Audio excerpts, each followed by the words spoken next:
Hey guys, so recently ChatGPT5 came out. I'm actively using this neural network. And actually, you may have heard that ChatGPT of the previous generation has recently won a tournament, a chess tournament among LLMs, other LLMs like Grok, Claude from Anthropic, Gemini. And so ChatGPT must have gotten a bit better in chess recently. And the recent version number 5 probably is even better. So let's check if I can still easily crush it like I did with some previous versions, and let's speak about computer chess a little bit. Okay, so I've written a prompt that I'm a candidate master, that ChatGPT should try its best against me. Maybe it will help. 1e4, so let's go. Okay, my opponent went for e4, c5. I made those moves. Now it's my turn. My response is knight c3. Boris Spassky, the former world chess champion who recently died, also loved this move, so I love it too. Knight c3 is what I play often. Let's see what ChatGPT says. Knight c6. Let's make this move. Okay, knight c6. Here, my preferred move is bishop to b5. This is the so-called traditional line. Okay, ChatGPT went for knight d4. Apparently, it knows some theory, because this is one of the main theoretical responses, attacking the bishop, and there are various ways to proceed from here, but I quite like knight f3, which is probably one of the most common moves in the position. So you see that the machine is continuing to make good moves. Knight takes b5, knight takes my bishop, which is one of the main responses for black. Okay, let's make this move on the board. Knight takes b5, and of course I recapture the knight. Okay, a6, another theoretical move. Very impressive. I'm very impressed.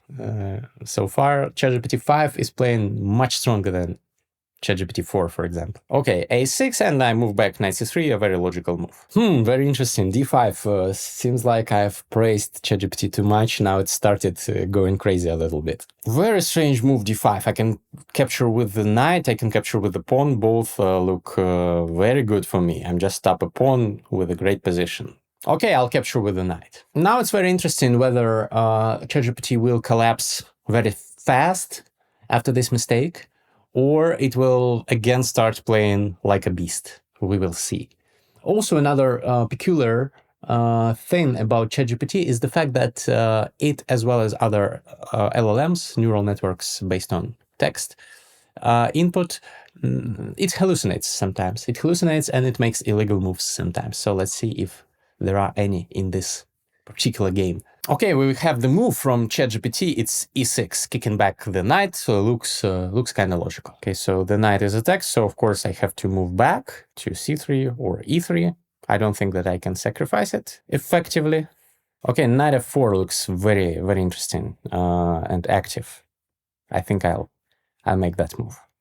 Okay, knight f6. The LLM has thought for more than 1 minute to go knight f6 and attack my pawn. Maybe it's a decent move, maybe it's not. So obviously my first thought is to either attack the knight with e5, pushing the pawn, or to somehow protect the pawn, for example d3 or maybe queen e2. Both look normal. And the third option is to just sacrifice the pawn, go castles, he takes the pawn, I go rook e1, attacking the knight, putting pressure over the e-file. If he drops back with the knight, I can go d4, d5. Interesting position, but I don't have to go for all this. I'm up a pawn very comfortably, so maybe I don't need to go for these complications. Okay, I'll go e5.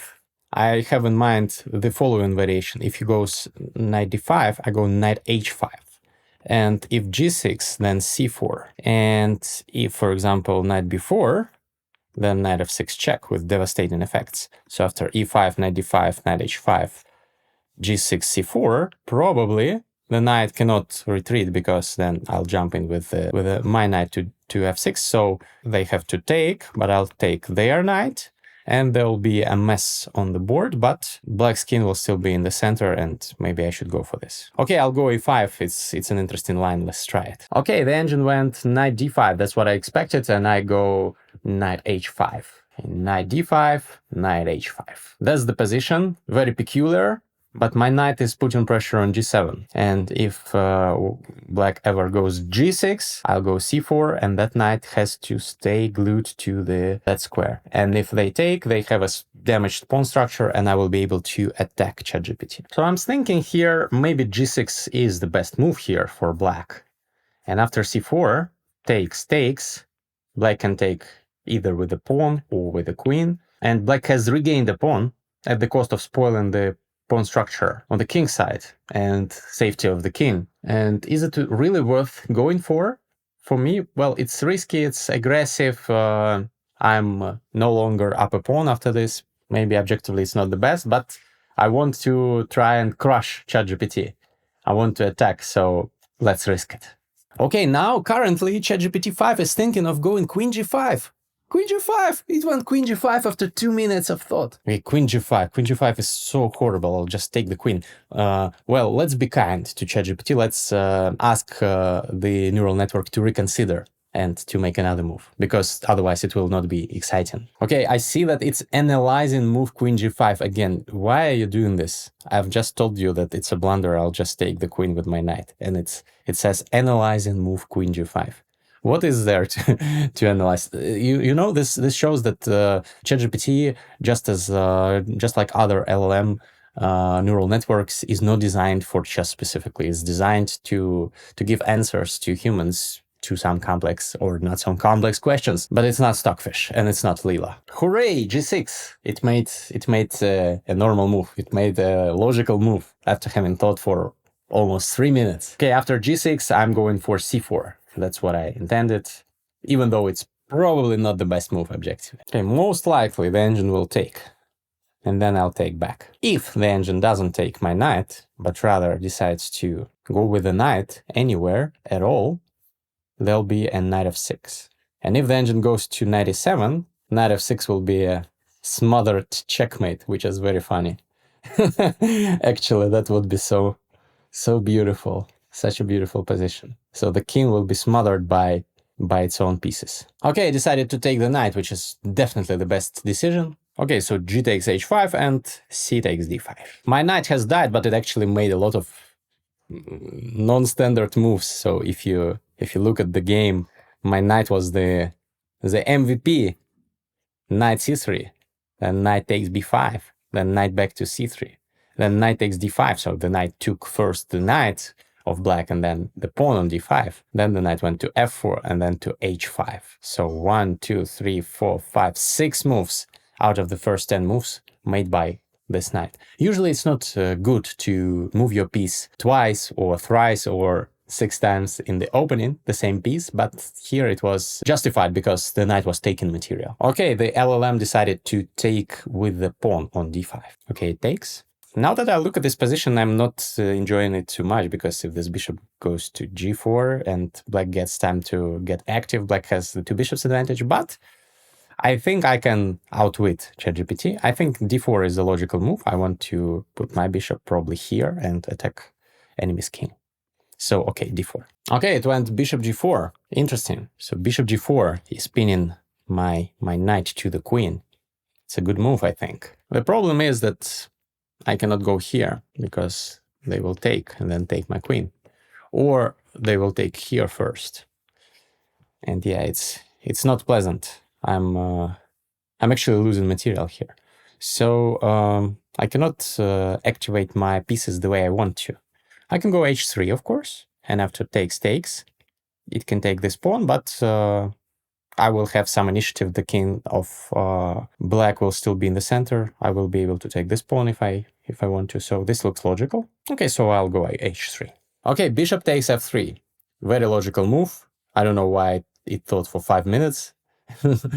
Bishop takes knight. Okay, bishop takes. I'll take with the queen, of course. And while ChatGPT is thinking, I actually believe that if it takes, I can go e6, which may be a strong move. Because if it takes, then queen h5 check. And the king is just stranded in the center of the board. But, wait a second. e6, queen e7 may be quite unpleasant, actually. Because the pawn is pinned. Maybe it's not the best move. But what if cd, e6, queen e7, and I somehow go king d1 with ideas of rook e1? Oh, this looks crazy, but I love it. So castling like cd e6, queen e7 castles is not so good because queen takes e6 and I don't have rook e1. But probably, actually, you know what? Maybe it's good as well. So c takes d, e6, queen e7, I castle. And if queen takes this e6, I have bishop g5 with threats of rook e1, winning the queen. Yeah, but unfortunately, c takes d4, e6, queen e7, castles. Black can castle as well. Long castle, and it looks very dangerous, but black is surviving for the time being. But maybe it's very good. Probably it's very good for me. It's a good way to play this position, I think. Interesting. ChatGPT decided to go queen h4. Okay, queen h4. Attacking this pawn, defending the h5 pawn, and also hinting at the queen exchange. Because black has a weak king, so it is in black's favor to trade the queens. So this is a multi-purpose move, quite an interesting one. Okay, so I was calculating some lines, and queen takes d5 seems the most logical. Queen takes d4, queen takes b7. If queen takes e5 check, bishop e3. I've given up a pawn, but my lead in development is amazing. If rook d8, I have queen here check, and if rook d7, rook d1, for example. Black isn't surviving this, I think. Okay, queen d5. Okay, queen takes d4 is the move chosen by the LLM, probably a normal move in such a position. Okay, queen takes d4, and I was thinking of taking the b7 pawn, which I'm about to do. Queen takes b7. Okay, queen takes e5 check.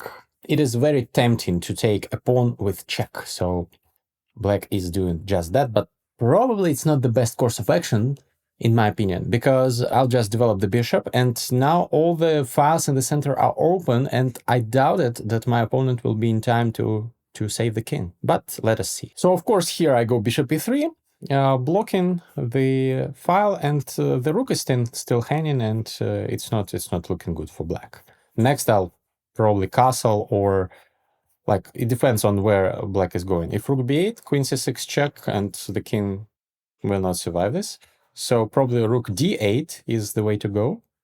And then if queen check, then here. And if that move rook d1 utilizing the pin, then probably there should be some queen c7, even though it doesn't look too good to me, but maybe this holds. So maybe after rook d8, I can just castle. The problem is that black has this move, threatening a checkmate. But then I figured that I have some crushing attack. Maybe I don't.